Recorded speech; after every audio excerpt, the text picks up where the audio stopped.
Hello friends, welcome to my YouTube channel. उम्मीद है कि आप सभी ठीक होंगे। आज का टॉपिक हमारा है कम्युनिकेशन प्रोसेस। कम्युनिकेशन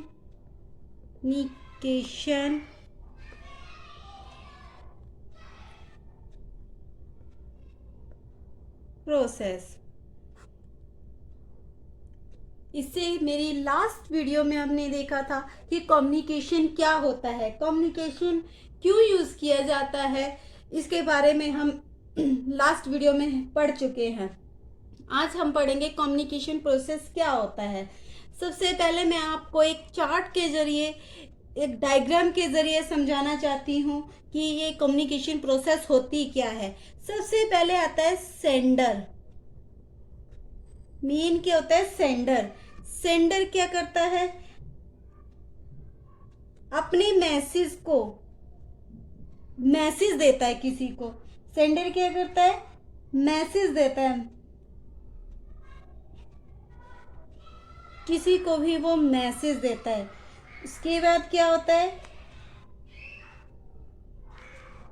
एनकोडिंग करता है। एनकोडिंग क्या है? अभी मैं इसकी डिटेल आपको बताऊंगी।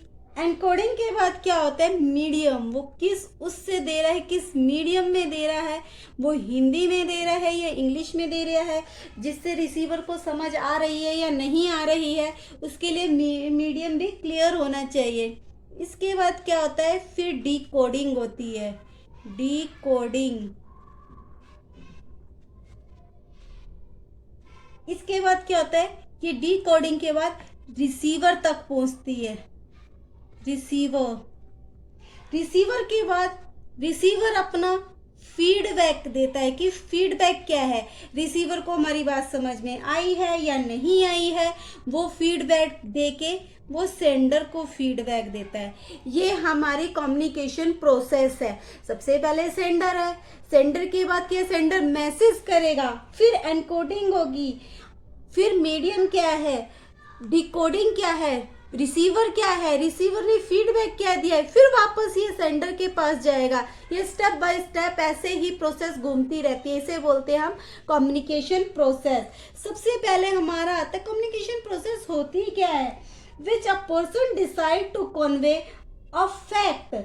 सबसे पहले क्या है? एक पर्सन डिसाइड करता है कि क्या फैक्ट है, क्या आइडियाज और emotions to others. He sets his communication process rolling. The person of communication has following elements.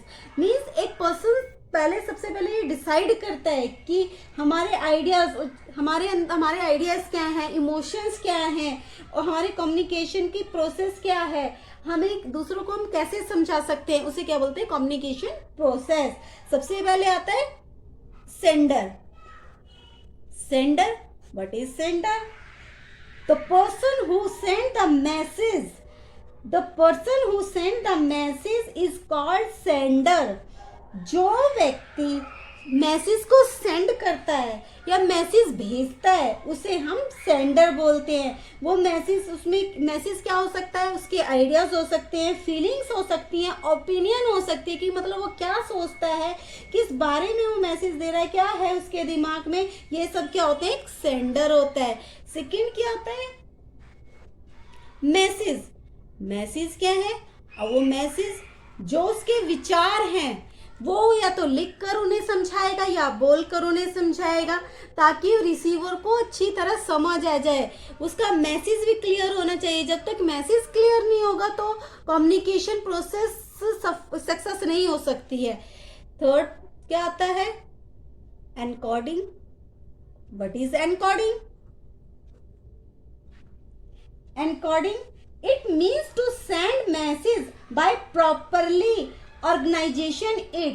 मतलब एक सीक्वेंस वे में उसे सेंडर क्या है? एक सीक्वेंस वे में और अपने ओपिनियन को क्लियर कर देता है कि भी मेरा ओपिनियन यह है। उसे क्या बोलते हैं हम? एनकोडिंग। फोर्थ क्या है?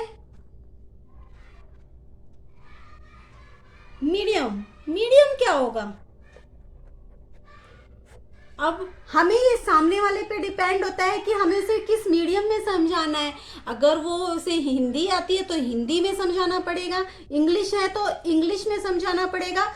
तो क्या है, हमारी कम्युनिकेशन का मीडियम क्या होना चाहिए, ये सेंडर ही डिसाइड करता है कि भी क्या होना चाहिए जिससे मैं अपनी बात दूसरों को समझा सकूं, इजिली समझा सकूं। Fifth one is decoding. Decoding क्या है? द आइडिया और feelings which we want to convey to others is called it means to understand the message। अगर हमारी सेंडर की कही हुई बात क्लियर हो जाती है, रिसीवर तक बिल्कुल ठीक पहुंच जाती है, उसे समझ आ जाती है, उसे हम डिकोडिंग बोलते हैं। डिकोडिंग। इसके बाद क्या है? Receiver. What is receiver? Receiver वो होता है जिस तक हम अपनी बात पहुंचाना चाहते हैं, जो हमारी बात सुन रहा है। अगर उसे हमारी बात ठीक से समझ आ जाती है और वो पर्सन जो हमारी प्रोसेस और जो हमारे मैसेज को रिसीव करता है उसे रिसीवर बोलते हैं। हम वो या तो उसे जब समझ में जब आएगी जब उसने हमारे मैसेज को केयरफुली सुना होगा, ध्यान से सुना होगा। अगर जो उसने ध्यान से सुना है तो वो हमें फीडबैक देगा। Feedback. What is the meaning of feedback? It is reaction और response of the receiver. Feedback किसे कहते हैं? कि रिसीवर का रिस्पॉन्स क्या है, रिएक्शन क्या है, हमारी बात सुनने के बाद, समझने के बाद, हमारे ओपिनियन जानने के बाद रिसीवर का फीडबैक क्या है। ये क्या है? फीडबैक क्या है उसे हम बोलते हैं, उसका रिएक्शन क्या है, उसकी ओपिनियन क्या है, हमारी बात सुनने के बाद उसे हमारी बात समझ आई है या नहीं आई है, या क्लियर हो चुका है, हमारे मैसेज उस तक क्लियर हो चुका है। रिसीवर अपना मैसेज सेंडर तक फीडबैक दे, फिर रिसीवर क्या है? फिर फीडबैक देता है। फीडबैक क्या है? फिर वो फीडबैक सेंडर तक पहुंचाया जाता है। फीडबैक क्या है? रिसीवर अपना फीडबैक सेंडर तक देता है कि मुझे आपकी बात समझ में आ गई है, या रिसीवर अपना मैसेज सेंडर तक पहुंचाता है कि मतलब ये मुझे आपकी बात क्लियर समझ में आ गई है, जो आपके ओपिनियन थे वो भी मुझे समझ में आ गए हैं। ये सब सेंडर तक पहुंचाया जाता है। इस पूरी प्रोसेस को हम कम्युनिकेशन प्रोसेस कहते हैं। बिना कम्युनिकेशन प्रोसेस के हम कोई भी अपनी किसी को नहीं समझा सकते। फीडबैक भी देना जरूरी है। रिसीवर फीडबैक देता है जब सेंडर को पता लगता है कि उसने अपनी बात कितने क्लियर तरीके से समझाई है, जिससे रिसीवर को समझ आ गई है। उम्मीद है मुझे आपको मेरी वीडियो पसंद आई होगी। अगर आपको मेरी वीडियो पसंद आई हो तो लाइक और सब्सक्राइब करना ना भूलें मेरे चैनल को।